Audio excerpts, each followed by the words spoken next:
August 6, 1945, a lone American B-29 bomber flies over the Japanese city of Hiroshima.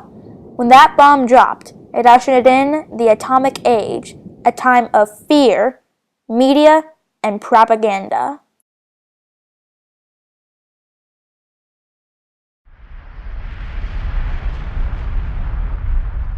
World War II had now been going on for 6 long years. In this time, 80 million deaths occurred. Thankfully, both Germany and Japan, as well as their allies, surrendered. But now, a new threat was on the horizon. After the surrender of Japan and Germany, there were vast amounts of land ripe for the taking. In this time, the Soviet Union greatly expanded her borders, making it the largest country land-wise and a great threat to the West. Because of this race to grab land, old tensions between the Soviets and the Americans were renewed. Both superpowers rushed to spread their influence and block that of the other. This chilly atmosphere between recent allies eventually spawned the Cold War.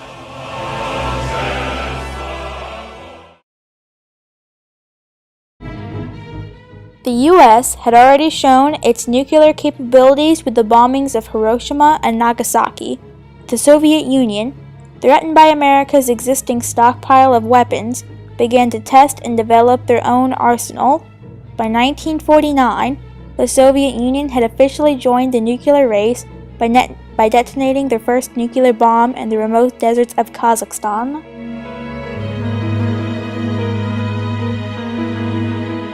As tensions grew, the Soviets and the Americans knew that a conventional war could not happen without both sides being obliterated. The threat of being taken over by another nation was not the greatest danger.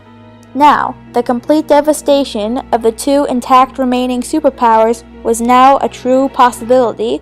This threat came to be known as mutually assured destruction, and it meant that battles moved off the battlefield, seas, and skies into the hearts and minds of the people around the world. There was a turtle by the name of Bert, and Bert the turtle was very... Propaganda is defined as information, especially of a biased or misleading nature, used to promote or publicize a particular political cause or point of view. Propaganda is often disguised in good intentions, promoting democracy, health, freedom, and safety. Bert the Turtle was shown in classrooms in the 50s and 60s as a way to reassure the children and their parents that they are safe from the threat of nuclear war, and yet still inspire fear of the Soviet power.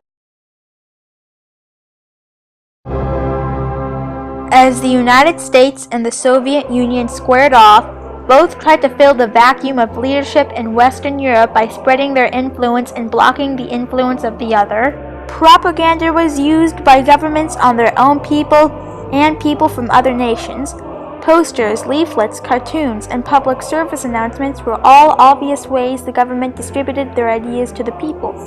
But more covert forms of propaganda were also used, such as espionage, fear-mongering, promoting humanitarian missions to the mass media, and rigging elections.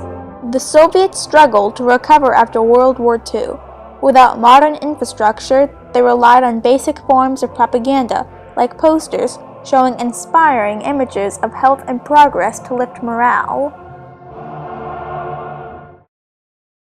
Life could be a dream, life could be a dream. In contrast, post-World War II America was flourishing. Propaganda here in the U.S. celebrated our innovations, patriotism, and freedom while keeping a close eye on the scourge of communism through fear of nuclear war and exaggerating the tyranny of the Soviet Union. In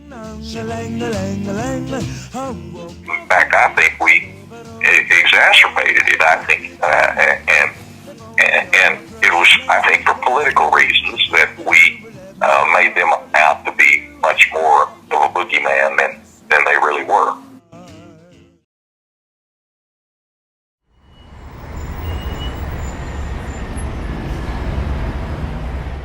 In Italy, amid the rubble and devastation, communism had already found a welcome people after helping push back against fascism and Mussolini during the war.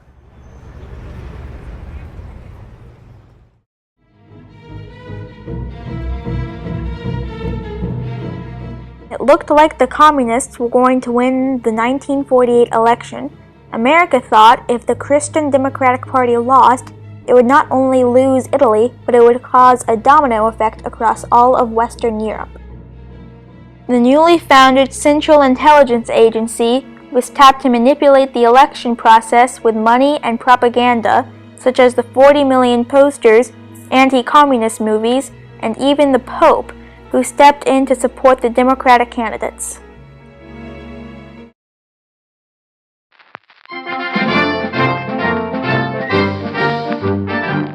One of the most effective plans the CIA orchestrated was a letter-writing campaign. 10 million letters from Italian Americans to their friends and family in Italy urged them not to vote communist. They would also tell the advantages of living in a democracy.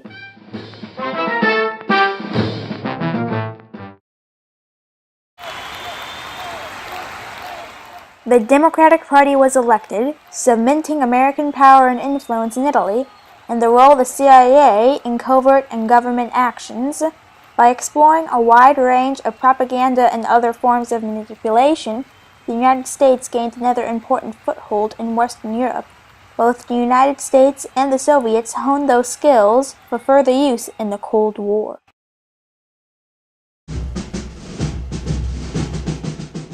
In June 1948, all roads, communications, and railways have been blockaded by Soviet forces.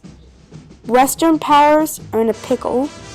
West Berlin is a key foothold in East Germany, but if they stay, all 2 million inhabitants will starve.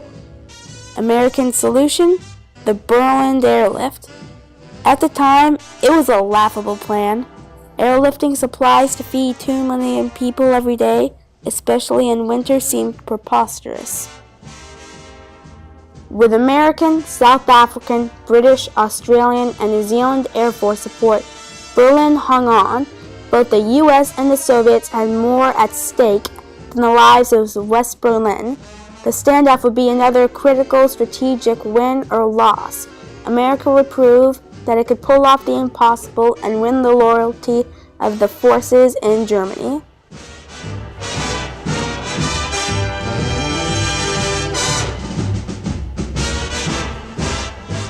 Gale Halvorsen was an American pilot who flew supplies in the war. When he was assigned to the Berlin airlift, he was used to seeing the poor children there, so one day he decided to say hi.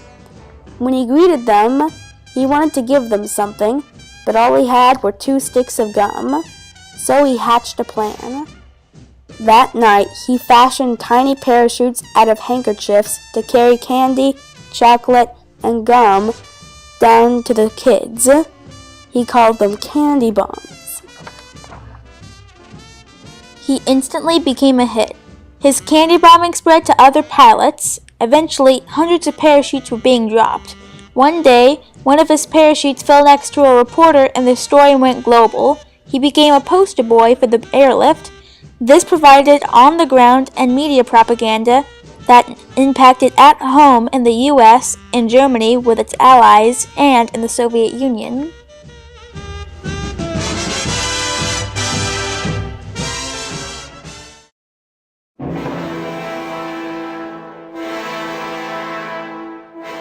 The lessons learned through the exploration, encounter, and exchange of propaganda radiated out into many facets of foreign relationships well beyond our Cold War with the Soviet Union.